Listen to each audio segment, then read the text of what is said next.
Sometimes Rockstar adds features that don't live up to the hype and are a complete letdown. Today we're going to be going over 5 features that I feel were a letdown. And remember, before we get mad in the comments, this is my list. If you disagree, then tell me what you think instead of just like crashing out in the comment section. Okay, number 1. This isn't really a letdown, it's just a feature which I feel is missing.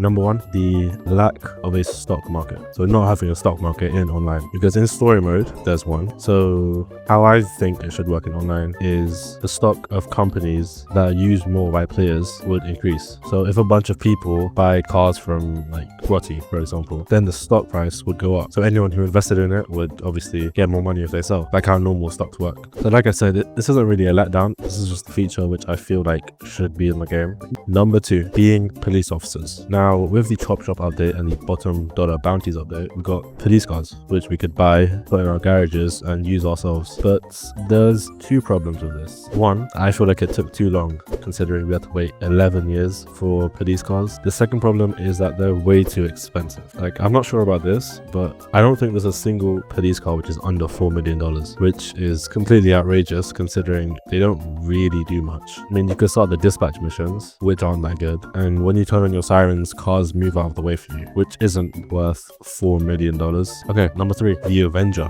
I feel like there's a lot of potential, but they just completely missed out on it, because like the only real use I've seen for this is like role playing as like the military or something. But like when you're by yourself, it's not the greatest, because it has a bunch of features like the autopilot where it stays in place and you can store vehicles in it, but it feels like there could be so much more, but it feels like a huge miss.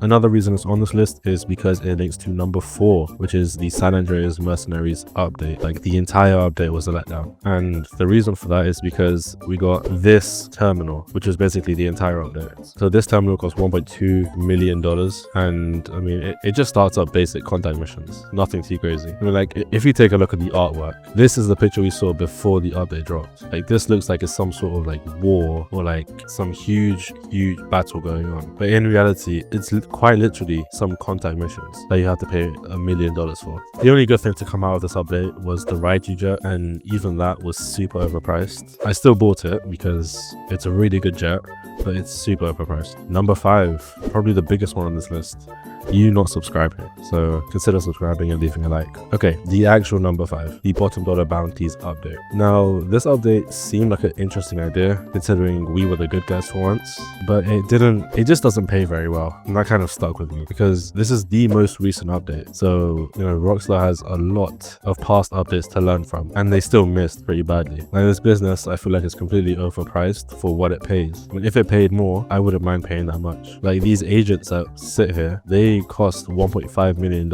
and they only give you about 30k per day or something like that. I'm not too sure. The point is, this update is bad because it pays bottom dollars, which makes sense for the name. Also, this gave us most of the overpriced police cars from number 2, which is just like a cherry on top. That's it. If you did enjoy, obviously like, subscribe, and I'll see you in the next one.